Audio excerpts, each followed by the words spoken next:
Assalamualaikum warahmatullahi wabarakatuh.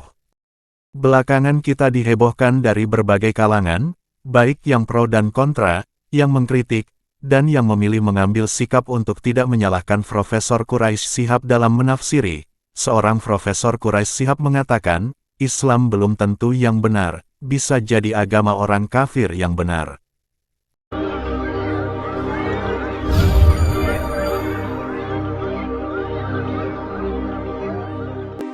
Sahabatku semua, beberapa waktu yang lalu saya sempat menyaksikan salah satu videonya Mas Dodi Sepriadi yang mana beliau mereaksi pernyataan dari seorang tokoh yang cukup terkenal yang bernama Quraisy Shihab. Sampaikan Nabi Muhammad kepada non-muslim, bisa jadi kami, bisa jadi kamu yang benar, bisa jadi kami yang salah atau kamu yang salah. Tidak usah kita persoalkan di dunia ini siapa yang benar dan siapa yang salah. Yang putuskan Tuhan. Astagfirullahaladzim. Jadi beliau ini menyatakan bahwa bisa jadi agama Islam itu benar. Bisa jadi. Beliau menyatakan bahwa bisa jadi agama Islam itu benar. Dan yang lebih parahnya lagi, dan bisa jadi agama selain Islam itu benar. Bahkan sebaliknya, bisa jadi agama Islam itu salah. Masya Allah, beliau menyatakan bisa jadi agama Islam itu salah. Dan bisa jadi agama selain Islam itu salah. Ini bukanlah pernyataan seseorang yang beriman kepada Islam itu sendiri. Apalagi dalam konteks agama, yakinlah bahwa yang menentukan benar salahnya suatu agama itu adalah Tuhan. Beliau menyatakan yang menentukan benar atau salahnya suatu agama itu adalah Tuhan. Sebagai seorang muslim yang beragama Islam, tentu saja orang-orang muslim meyakini agama yang benar itu adalah Islam. Dikarenakan Allah sendiri yang menyampaikan dalam firman-Nya di dalam Al-Quran surah Al-Imran ayat 19. Innad dina indallahil Islam. Sesungguhnya agama yang diridhoinya hanyalah Islam.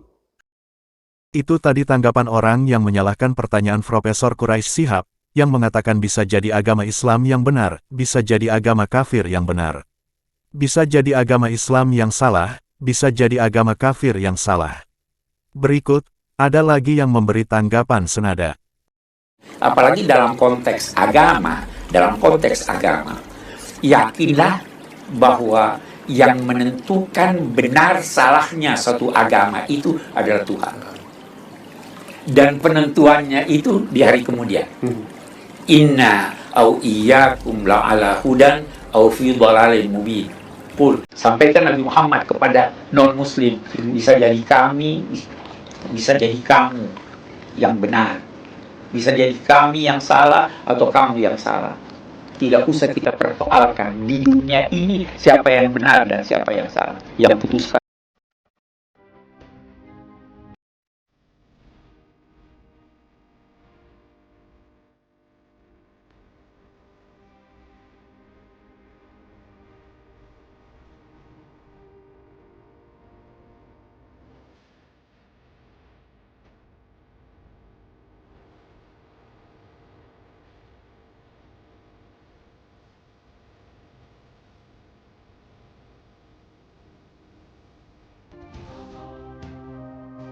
Saya pernah menyampaikan, dan mungkin berapa kali saya sampaikan, tentang orang-orang yang punya akidah Mu'tazilah atau akidah yang menjerumus kepada liberalisme. Semua agama disamakan, bahkan mereka ragu-ragu terhadap agama mereka sendiri. Oh, jangan-jangan agama kita ini nggak benar gitu.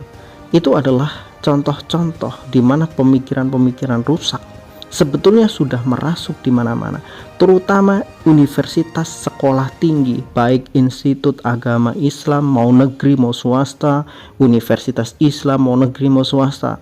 Karena saya sendiri adalah mahasiswa dulu, dari S1, S2 sampai dosen. Saya ngerti betul bagaimana pemikiran-pemikiran kacau itu menjadi pemikiran pokok di setiap hampir sekolah tinggi yang menyebut mereka sekolah tinggi Islam. Ya, kecuali beberapa sekolah-sekolah misalkan kayak sekolah tinggi Muhammadiyah, walaupun terjaga. Tetapi ada juga sebagian dosen-dosen yang mungkin backgroundnya bukan dari Muhammadiyah, pikirannya juga kacau. Kemudian sekolah tinggi yang diampu oleh misalkan Dewan Dakwah, atau kemudian beberapa sekolah tinggi yang masih mempertahankan akidah yang lurus gitu, itu insya Allah masih ada nilai-nilai lurusnya akidah mereka. Tetapi kalau yang sudah liberal-liberal itu banyak menjamur di sekolah-sekolah tinggi, itu luar biasa. Profesor-profesornya itu bahkan kalau mahasiswanya sholat, profesornya kadang nggak sholat. Itu nyata loh, ini nyata, saya nggak omong kosong. Itu sebuah kenyataan dan itu sebuah fenomena yang lazim terjadi di mana-mana. Profesor agama Islam katanya tafsir, ahli tafsir, yang katanya ahli syariat lah, yang ahli ini, ahli fikih lah, ahli hadis lah, ahli ini dan lain sebagainya. Tingkatannya pada sampai profesor. Tapi ketika mahasiswanya sholat di masjid, mahasiswanya rajin, profesornya nggak sholat. Nggak lucu tuh. Ini saya bukan memfitnah, tapi itu kenyataan di mana-mana. Sekolah tinggi yang backgroundnya katanya Islam, itu banyak pemikiran-pemikiran kacau yang harusnya itu sebetulnya nggak pantas ada di sana.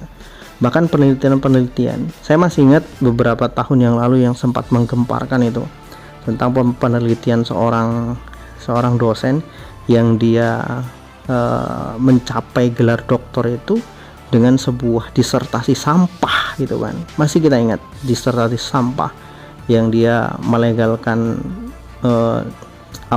hubungan di luar nikah itu dengan sistem milkul yamin itu. Itu kan pemikiran kacau, pemikiran yang sumbernya nggak jelas tapi dipakai oleh mereka. Nah, kalau kita ngomongin itu lagi, orang-orang yang meragukan agama mereka sendiri itu banyak. Mohon maaf, Pak Quraisy Shihab misalkan, walaupun beliau itu seorang yang katanya profesor, ahli tafsir, tapi pemikiran-pemikiran beliau itu banyak yang berbahaya. Dan yang beberapa hari ini viral itu tentang video beliau. Itu ketika beliau mengatakan jangan mengklaim agama kita itu adalah yang paling benar, karena bisa jadi agama lain nanti di akhirat bisa jadi menjadi agama yang benar. Lah ini gimana? Kan ayatnya sudah jelas di dalam Al-Quran. Kurang jelas apa coba? Inna dina indallahil Islam. Itu tadi tanggapan orang yang menyalahkan pertanyaan Profesor Quraisy Shihab, yang mengatakan bisa jadi agama Islam yang benar, bisa jadi agama kafir yang benar. Menanggapi ucapannya Al-Habib Profesor Dr. Quraisy Shihab, ada yang mengatakan tidak layak seseorang dikatakan beriman kalau masih ragu dengan kebenaran agama Islam. Ada yang mengatakan orang ini tidak paham tafsir, ada yang mengatakan tafsirannya kacau, tafsirannya aneh-aneh, banyak. Saya ingin sekali-kali berdiskusi dengan orang-orang itu. Orang-orang yang berani mengatakan bahwa Quraisy Shihab itu keliru, bahkan bukan hanya keliru, tetapi mungkin dianggap keluar dari Islam karena dianggapnya Quraisy Shihab itu ragu. Sekarang saya ajak memahami secara standar bahasa dulu. Quraisy Shihab itu ditanya bagaimana cara memupuk persaudaraan. Artinya menciptakan perdamaian. Bagaimana bermuamalah dengan orang-orang yang sudah nyata-nyata berbeda dengan kita. Maka asasnya adalah menghormati. Diberi batasan, menghormati bukan berarti membenarkan pendapatnya. Kita punya akidah, mereka punya akidah. Kita hormati bukan berarti kita membenarkan akidah dia. Sampai di sini kodok yang paling goblok pun sudah paham bahwa tidak mungkin Quraisy Shihab itu ragu dengan kebenaran Islam dan ragu jangan-jangan mereka yang benar. Di situ saja kita sudah paham. Kalau masalah memahami tafsir wa inna au iyyakum, itu rumit Pak tafsirannya. Kamu baca dalam terjemahannya memang begitu kok terjemahannya. Dan kami atau kalian ada di jalan yang benar atau ada di jalan dalam kesesatan. Memang begitu, terjemahannya begitu. Tafsirannya itu rumit Pak, nanti saya bedah. Sekarang saya mau menjaga agar orang itu tidak gampang menuduh orang di mana tuduhan ini tuduhan kafir. Kamu menuduh orang tidak percaya atau ragu dengan kebenaran Islam, menuduh orang itu kafir. Firman Allah jelas, ya, nas ya. Innamal mu'minuna alladzina amanu billahi wa rasulihi tsumma lam yartabu. Ada catatannya orang disebut beriman itu lam yartabu. tidak ragu. Kalau ragu itu tidak beriman. Tasdik itu membenarkan, bukan ragu. Kita ragu akan kekafiran orang kafir, kita yang kafir. Kita ragu akan kebenaran Islam, kita bukan orang Islam. Waliyadubillah, masa iya Profesor Quraisy masih ragu dengan kebenaran Islam? Atau otak kalian saja yang tidak sampai dalam memahami narasinya? Ya, karena banyak sekali, ya, itkilah ya, kam min muzaifin qaulan fasihan min ajli kauni fahmihi su'an. Banyak sekali orang yang mengecam hal yang benar karena pemahamannya buruk, tidak paham. Wa afatuhu al-fahmu as-sakin, dan penyakit dari ucapan-ucapan itu, artinya ucapan-ucapan yang baik akan diserang penyakit berupa pemahaman yang salah. Maka kalau mau mengkritik orang, itu harus ta'ammul, teliti. Ya.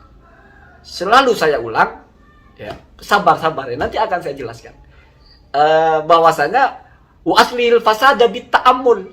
Ini prinsip orang berpikir logika, waras ya, karena itu ada dalam kitab mantik di penutupnya, bait itu ya.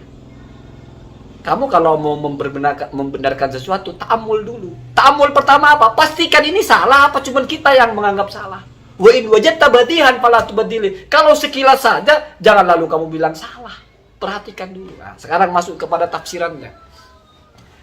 Kamu baca di tafsiran manapun, ayat inna au iyyakum la fi hudan la ala hudan au fi dolalin mubin, ya mungkin saya salah baca ayatnya. Itu sama sekali tidak akan menunjukkan bahwa kita ragu dengan Islam. Imam Al-Baghawi menjelaskan bahwa hadza la yadullu ala syakki. Ini bukan ayat yang menunjukkan kita ragu. Artinya ketika ada orang membacakan ini, bukan berarti dia sedang ragu. Quraisy bukan menafsirkan, cuma membacakan ayat lalu menerjemahkan. Hanya karena posisinya sedang bicara menghormati, maka seolah-olah dianggap menghormati itu berarti membenarkan. Itu kan kita yang tidak paham. Yang pertama. Yang kedua, ayat itu jelas. Kalau dalam Ibnu Katsir itu masuk kepada al-lafzu wan nasyru dalam balaghah ya. Jadi menyebutkan dua hal, lalu menyebutkan dua hal penjelasannya. Itu al-lafzu wan nasyru al-murattab. Al-Quran itu Pak, bahasanya nggak sederhana ya. Al-lafzu wan nasyru al-murattab itu maksudnya dua hal dulu, lalu dua hal kata keterangannya secara berurutan. Artinya, au di situ bisa bermakna wawuh. Inna wa iyyakum, saya dan kalian ada ala hudan wa fi dolalin mubin.